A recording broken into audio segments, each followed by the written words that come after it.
Hello ladies and gentlemen, and welcome to the Boxing, Weights and Rugby YouTube channel. Let's talk rugby.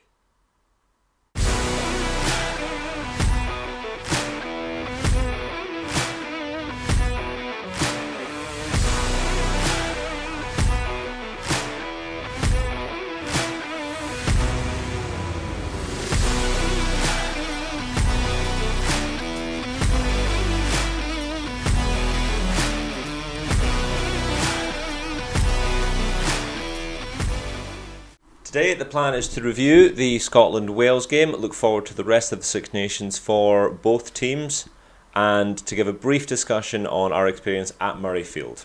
The first part we're going to go through today is we're going to have a look at the highlights from the game, and we're going to start with Scotland's first try. As with a lot of Scotland's great work at the weekend, a lot of it comes from the set of a line-out. George Turner's arrows, Jamie Ritchie and Grant Gilchrist, as well as Ritchie and Johnny Gray, were both all fantastic at the line-out at the weekend. All comes in from Turner, Gray catches, and the maul is set up. Now generally Wales had a fantastic line-out defence. This is something we'll be covering later on, but here as you see, Scotland start to get some momentum. Turner breaks free and goes over what is ultimately given as a try.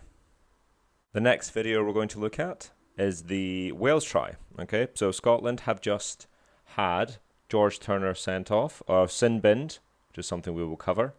But as we set here, Wales themselves set well up off a line-out. Scotland start to defend it well. Wales shift slightly to the right. And as Scotland start to commit, you just see that inevitable momentum generate before ultimately at the bottom of that pile, Ken Owens scores the try. So the focus for this play is going to be the work that Finn Russell does to set up the try before you even get to the offload. So if we look at where Finn Russell is at the start, keep your eye on him and his discussions with Matt Fagerson. So he says to him to keep right. As the whole Wales line starts to set up left, Scotland quickly come right. Fagerson is the dummy option there. So the Wales defence can't jump up and press Russell completely, leaving Finn the chance to get his arms free and offload to Kyle Steyn.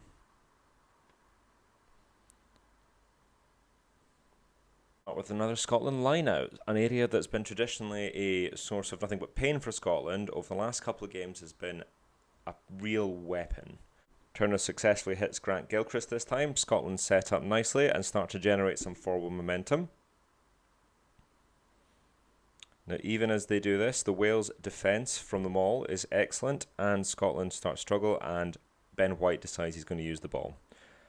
Having done all of this, Scotland are aware that Wales are a man down and there is space out wide. Finn Russell uses the crossfield kick, a tactic that he's been using multiple times across the game, and sets Kyle Steyn in for his second try of the evening. Now we're going to have a look at a tactic that Scotland have used throughout the game, which is to try and give Finn Russell as much time on the ball to assess his options as they can. Now here Tuipulotu gets the ball. Finn Russell drops in behind, and this allows him the most amount of time as possible to select the best pass. He gives it out to Blair Kinghorn, who then tries to send Kyle Steyn over. Ultimately, Kyle Steyn is bundled into touch. Now, if we flash forward to the next try, George Horn passes out again to Tuipulotu, who drops in behind Finn Russell, kicks across to the untouchable Duhan van der Merwe, pops it inside to Blair Kinghorn, who without breaking a stride, is over for this try that puts Scotland out of sight. Now, once again, we start with the Scotland line-out, and again, Scotland initially generate momentum before Wales do very well to stop the rolling maul from Scotland. And Scotland set to go right, but again, if you have a look earlier on, Finn Russell has spoken to Matt Fagerson and told him to stay wide, which means that as the Wales defence is stripped across, Scotland have numbers over on the blind side, and Matt Fagerson has an easy try in the corner. One final topic I want to discuss from this weekend's game is the referee, Mr. Andrew Bryce. Now, while we were there in person, Mr. Bryce got a bit of grief, I would say, from our corner. But having reviewed the game back, I think ultimately he did a really good job, and I think he nailed the major decisions. The two major decisions we're going to have a look at are the two of the cards. Initially, this is George Turner's yellow card, and I think he's nailed it. High tackle, contact around the head would initially be a red card, but as North steps back in, his knee drops down, There's nothing Turner can do about it, and it goes high. Mitigating circumstances takes it down to a yellow card, and ultimately I think that was the correct call. If we then go on to the Liam Williams yellow card, Ben White snipes around the base of the ruck, gets himself slightly isolated, but rather than actually contesting the ball, Liam Williams is straight over with no attempt to control his body weight. Scotland have momentum. Repeated infringement by Wales leaves Mr. Bryce with no choice but to award the yellow card. Again, I thought overall a really good display upon watching it back, so I would like to issue an apology myself for the abuse we gave him at the weekend.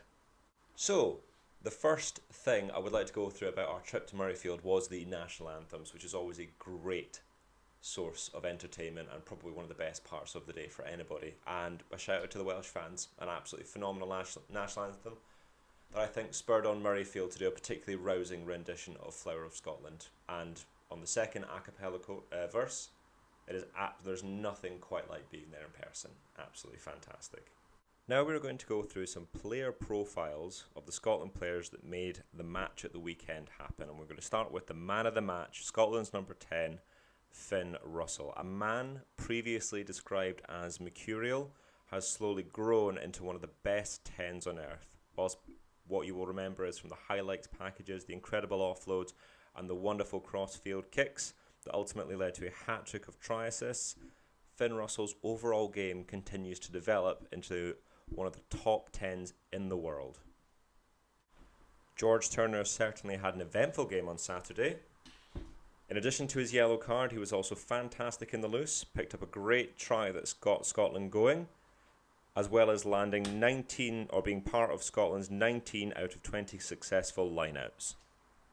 One of the major development points for this Scotland team has been the formation of the Huey Pilotu axis. And whilst last week we were very complimentary of Toy Pilotu, this week we're going to focus on the fantastic Hugh Jones.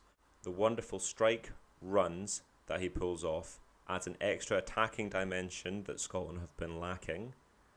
But in addition to this, he has also been shown to be a fantastic defensive outside centre, something that I think initially Gregor Townsend didn't trust him to be. Another positive for Scotland is the back row. The development of Jamie Ritchie as a captain, his leadership skills being inexorable in managing the game with the referee yesterday, as well as being great in the loose, a general nuisance at the breakdown, winning multiple big turnovers for Scotland.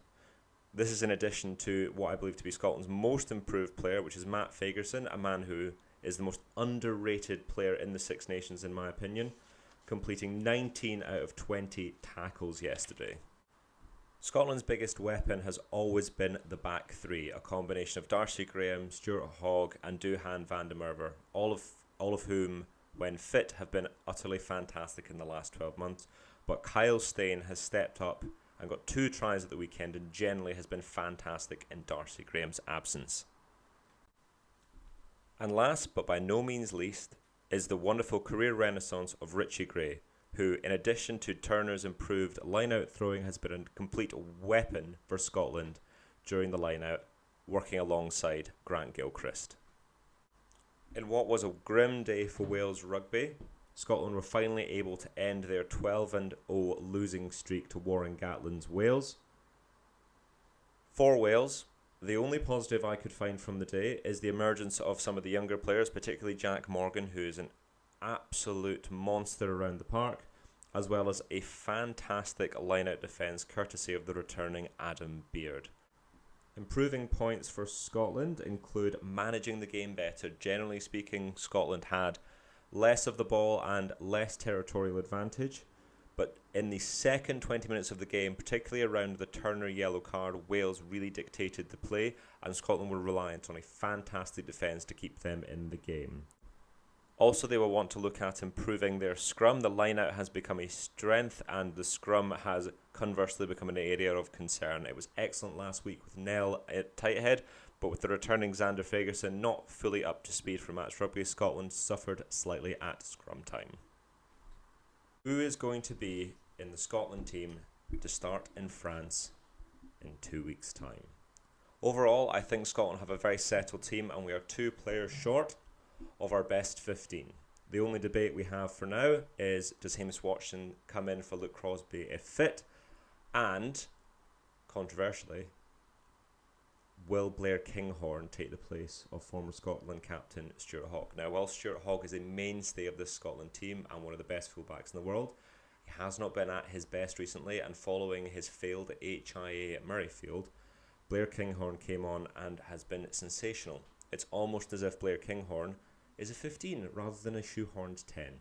We will then look to see who Gregor Townsend starts in Paris. My money is on Stuart Hogg if fit, but Blair Kinghorn is certainly pushing at the door for the 15 shirt. Personally, despite Blair Kinghorn's excellent form, I will always be a fan of Stuart Hogg, and I hope he starts in Paris in 2 weeks' time. So my starting 15 for the trip to Paris would be at Loosehead, Pierre Schoeman, George Turner and Xander Fagerson, Grant Gilchrist and Richie Gray making up the second row.